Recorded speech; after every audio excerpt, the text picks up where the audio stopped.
saya itu jadi agen, pada dasarnya itu saya jadi agen waktu saya tingkat 2. Oh lumayan banyak duit lah gitu ya. Jadi ada paman saya yang jadi agen di Surabaya, saya jadi subagen. Tempo masih terbit hari Rabu. Apa nyicil motor ya. Jadi orang-orang belum punya CG 125, aku udah punya. Saya udah punya saya pakai motor itu ya kemana-mana gitu. Nah, pacaran pertama tuh udah pakai motor.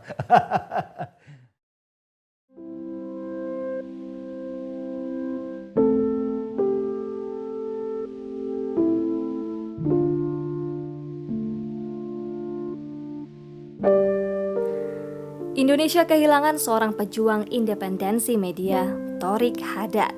Direktur utama PT Tempo Intimedia Tbk itu dikenal keras, menegakkan kebebasan pers dan independensi media sejak era Orde Baru hingga akhir hayatnya. Thoriq meninggal pada Sabtu pagi 8 Mei 2021 di usia 61 tahun. Jurnalis dan Direktur Utama PT Tempo Intimedia Tbk ini menjaga majalah Tempo tetap bersuara ketika ditutup pemerintah Orde Baru pada 1994 melalui gerilya media digital. Ia memimpin pasang surut media ini dengan ketelitian dan akurasi tinggi. Perusahaan bank milik pemerintah disebut-sebut direktur utamanya terlibat dalam sebuah skandal. Jadi kalau dilihat dalam perspektif bisnis, tentu saja itu sebuah keputusan menolak iklan itu adalah sebuah kesalahan atau kekonyolan barangkali gitu. Itu mungkin terjadi di tempat lain, tapi di Tempo, Thoriq sebagai pemimpin redaksi, kita mengambil keputusan nggak bisa. Gitu. Liputan harus tetap muncul. Thoriq Hadad menjadi salah satu figur penting dalam transformasi digital Tempo yang sudah dipersiapkan sejak 2013. Putar haluan menjadi produk digital itu tak lepas dari kejadian Thoriq melihat situasi bisnis media.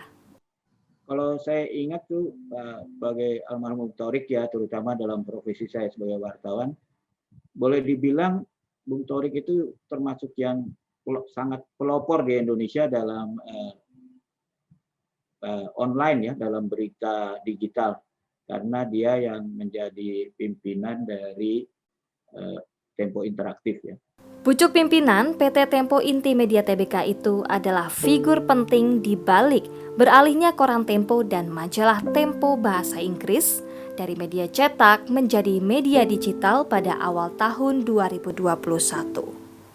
Media ini sudah mencanangkan bahwa Tempo ini harus berubah menjadi pemain media digital sepenuhnya. Jadi kekuatan Tempo di media cetak yang sudah terbukti mendapat tantangan yang baru, yaitu bagaimana membawa kekuatan Tempo ini ke platform digital. Dan ini bukan tantangan yang sederhana. Dan bahkan menurut saya ini adalah sebuah tantangan yang akan menentukan masa depan Tempo. Thoriq Hadad tak hanya menjadi penjaga marwah jurnalis Tempo, ia juga menjunjung tinggi toleransi beragama yang terpatri sejak masa bersekolah di SMA Katolik Pasuruan.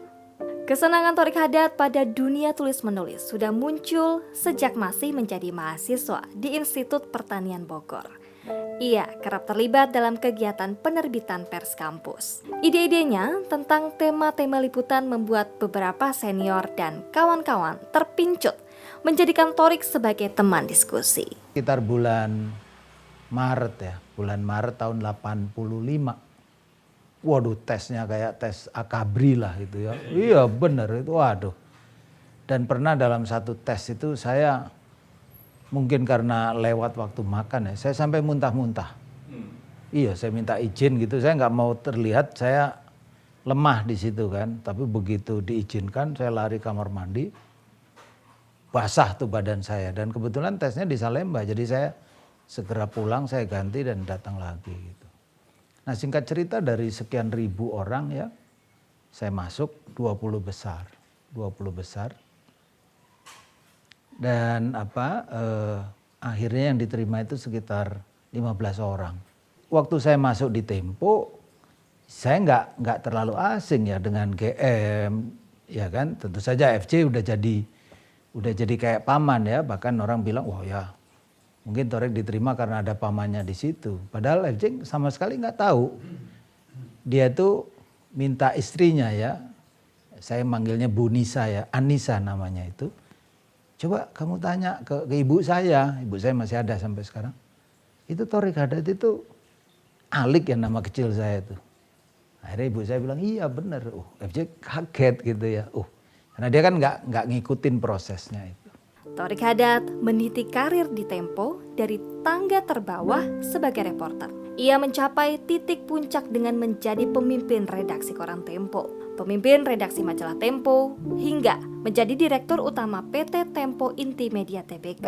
Perjalanan sekitar 35 tahun bersama Tempo dia lalui dengan kerja keras dan penuh dedikasi. Torik adalah orang yang meletakkan peraturan dan organisasi dengan baik gitu. Itu meneruskan apa yang sudah dibangun oleh Bang Yusril Jalinus, almarhum. Nah, jadi kalau nggak ada Torik menurut saya itu bakalan berantakan. Setelah pergi untuk selamanya, Torik dikenang sebagai teman, atasan, kakak, dan orang tua yang tak lelah memompa semangat profesionalisme dan independensi. Mas Torik itu sudah pergi dan meninggalkan begitu banyak legacy buat saya. Dan tentu saja itu semua jadi hutang kami, hutang kita semua kepada Mas Torik. Mengelola Tempo, menjaga Tempo, memastikan gagasan-gagasan baik yang sudah dia setuskan dan dia sudah jalankan untuk Tempo ke depan berjalan dengan lancar. Dia tidak kepengen Tempo berhenti hidup, dia kepengen Tempo selalu hidup 1000 tahun, 2000 tahun lagi sampai kita semua nggak ada dan digantikan oleh generasi yang lebih baru, tapi Temponya harus tetap ada. Akhirnya saya bersama teman-teman yang sedang bekerja di Tempo ingin berterima kasih kepada semua pihak yang membantu Tempo melewati tantangan menuju masa depan yang jauh lebih baik. Hari ini Tempo 50 tahun. Kami masih terlalu muda untuk Tempo yang semogalah hidup 1000 tahun lagi.